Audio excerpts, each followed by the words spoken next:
जय श्री कृष्णा। मानव मन की गहनतम अनुभूति की सौंदर्यात्मक अभिव्यक्ति जब किसी अनुकृति के रूप में परिणित होती है तो वह लोक कला कहलाती है। और ये लोक कला जब धर्म से जुड़ जाती है तो ये पवित्र रूप धारण कर लेती है। आज मैं आपसे एक ऐसी ही लोक कला के बारे में बात करूंगी।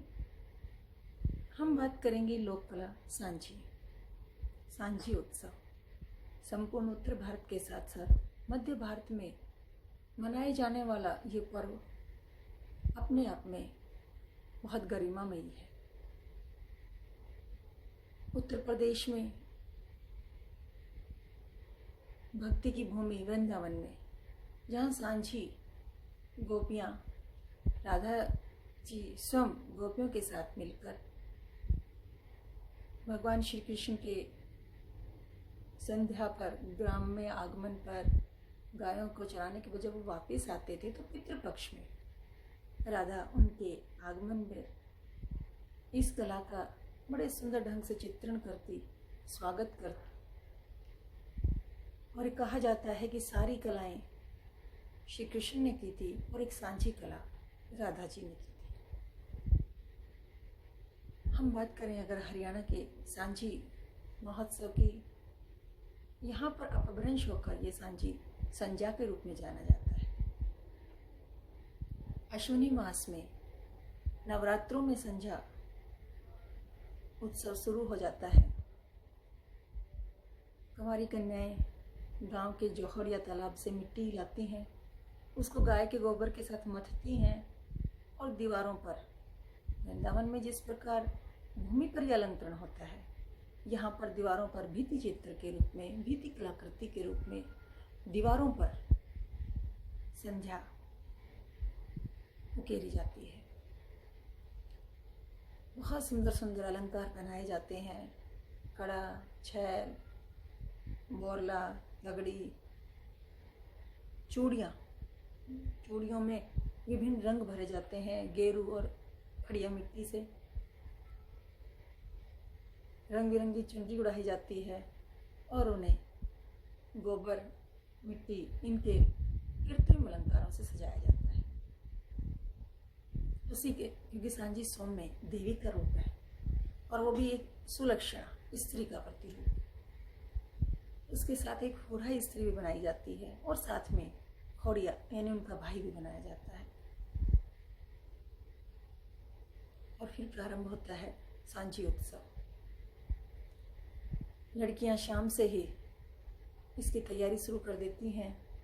कुंवारी कन्याएं घर में बाकली, गेहूं, चने, इनको उबालकर उसमें घी और शक्कर मिलाकर बाकली का प्रसाद तैयार करती हैं। सबसे पहले संध्या को भोग लगाया जाता है। संध्या माई जीम ले, भूखी है तो और ले, धापी है तो छोड़ दे। पहले भोग का अर्पण, फिर भजन, फिर लोकगीत। परिवार की सुख स्मृति, भाई भतीजे, 5 भाई हों, 25 भतीजे हों, घोड़ा हो, गाड़ी हो, नौकर हो, चाकर हो, इस तरह एक स्मृति के प्रतीक के रूप में सांझी एक देवी के रूप में मानी जाती है। लड़कियां, कुंवारी कन्याएं इस भाव से उनके पूजन करती हैं ताकि सुख समृद्धि हो।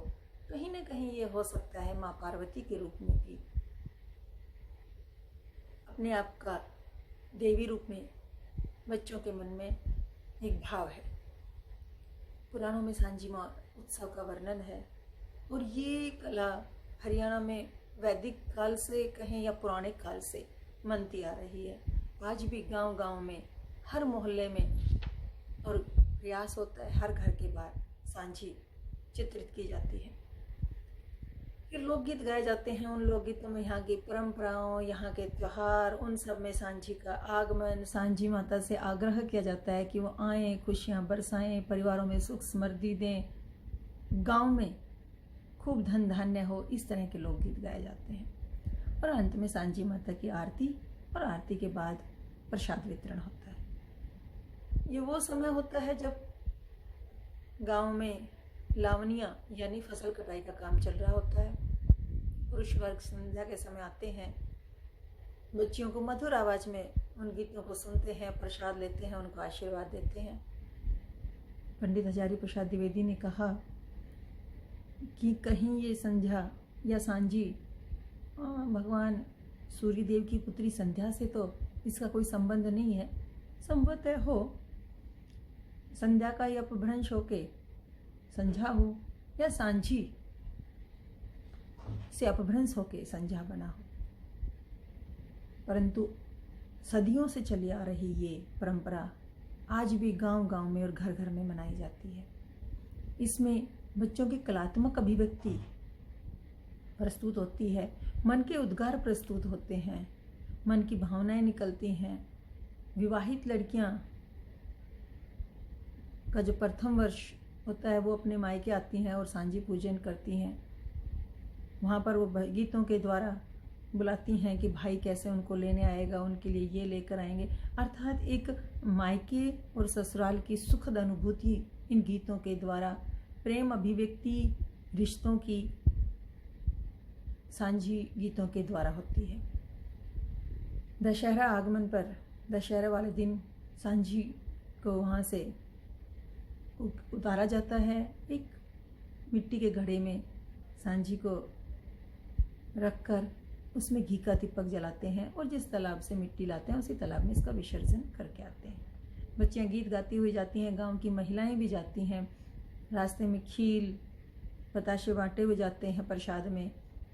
और इस देवी की इस लोक कामना के साथ विसर्जन किया जाता है कि अगले वर्ष फिर आएगी, गांव पर फिर अपना खूब धन धान्य होगा, अपना आशीर्वाद देगी, गांव को संपन्न करेंगी। संध्या वैसे कुंवारी कन्याओं का अनुष्ठानिक आयोजन है। बच्चियां इसमें अपनी कलात्मक अभिव्यक्ति को भी प्रस्तुत करती हैं। कहीं अष्टभुजा, कहीं बेल बूटे, फिर उनके साथ घोड़े, नौकर चाकर बनवाना, उनके साथ वो छोटी छोटी इच्छाएं प्रदर्शित करना जो सुख समृद्धि वाले जीवन के लिए काम आती हैं। अपनी अटूट आस्था, असीम श्रद्धा और अगाध भक्ति के साथ स्वयं की जो शुद्ध कलात्मकता होती है वो कुंवारी कन्याएं प्रदर्शित करती हैं। ये लोक कलाएं हैं जो इस जीवन को ऊर्जावान करती हैं। हर त्योहार का कहीं न कहीं किसी न किसी वर्ग या आयु के साथ एक संबंध होता है। सांझी वृंदावन की तरह, गोपियों की तरह हरियाणा में भी कुंवारी कन्याओं के साथ उनका संबंध है। ये एक देवी की पूजा है। सच पूछें तो सांझी महोत्सव जो शरद के आगमन पर एक ऊर्जावान वातावरण है, उसी में बच्चियों में, कुंवारी कन्याओं में एक आशा का संचरण, एक सुखद जीवन, सुखद वातावरण और एक अच्छे परिवेश का आगमन का वर्णन है।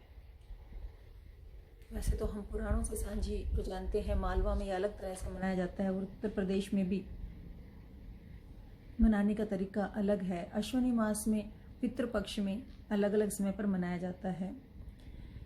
गीतों में मुखरित कल्याण भावना, माता पिता, सास ससुर, भाई भावज, ननद, देवर देवरानी, अंततः ससुराल में ठाठ बाट से गमन आदि जो मंगल सूचक हैं, वो संभवतः माँ बाप की जो लाडली बिटिया है उसको ससुराल चले जाने के बाद अपने राज्य की सीमा की उस संस्कृति का वर्णन है,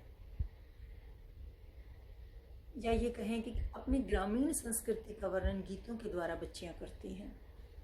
साथ में कलात्मक अभिव्यक्ति, अलंकारों के प्रति उनका सम्मोहन, साज सज्जा और मीठे व्यंजन, बतासे, बाकली, इससे उनकी पाक कला में भी निपुणता आती है। संध्या सौभाग्य का आदर्श प्रतीक ही नहीं है, एक सजीव व्यक्तित्व सदृश्य है। संध्या के गीतों का मूल भाव आदर्श के प्रति श्रद्धा पूरित होना है। हम ये कह सकते हैं कि इस सुमधुर सौम्य सुरीले पल की गरिमा और उत्कृष्टता आधुनिकता के कांटों से आज भी बची हुई है। मन की जो गहनतम अभिव्यक्ति है वो इस लोक कला के द्वारा अभिव्यक्त होती हैं। और इसके साथ साथ लोक देवता का आह्वान तो होता ही है, कहीं ना कहीं कलात्मक अभिव्यक्ति इस तरह निकल कर आती है कि अलंकरण जीवन को अलंकृत करता है। अलंकरण के प्रति ये मोह कहीं ना कहीं जीवन में साज सज्जा सौंदर्य की अभिव्यक्ति करता है। सांझी वही पर्व है, सांझी उसी पर्व का प्रतीक है जिसमें स्त्री अपने मनोभावों का, कुंवारी कन्या अपने मनोभावों को इस तरह चित्रित करती हैं कि धर्म का रूप लेकर वो हमारी संस्कृति को प्रदर्शित करता है, हमारी लोक कला को दिखाता है, हमारे लोक जीवन को दर्शाता है। मैं सांझी पर्व दुगने उत्साह से मनता रहे, बच्चों में कलात्मक अभिव्यक्तियाँ निखर कर आएँ और अलंकरण के प्रति उनका सम्मोहन, साथ में पाक कला भी हो। ऐसा सांझी महोत्सव बच्चों में ये सब कलाएं विकसित करता है। भारत तो कलाओं का देश है और कलाओं का विकसित होना एक समृद्ध परंपरा का विकास है। परंपराएं बढ़ती हैं, कलाएं विकसित होती हैं और ये नदियों की तरह अगाध सने समाज में वितरित करती रहती हैं, बहती रहती हैं, मनुष्य को ऊर्जावान बनाती हैं। सांझी भी एक ऐसा ही पर्व है और हरियाणा की लोक कला सांझी इस शरद अश्विनी माह में, इस ऋतु में एक नया उत्साह भरती है, नया संचार भरती है। इसी के साथ ही जय श्री कृष्ण।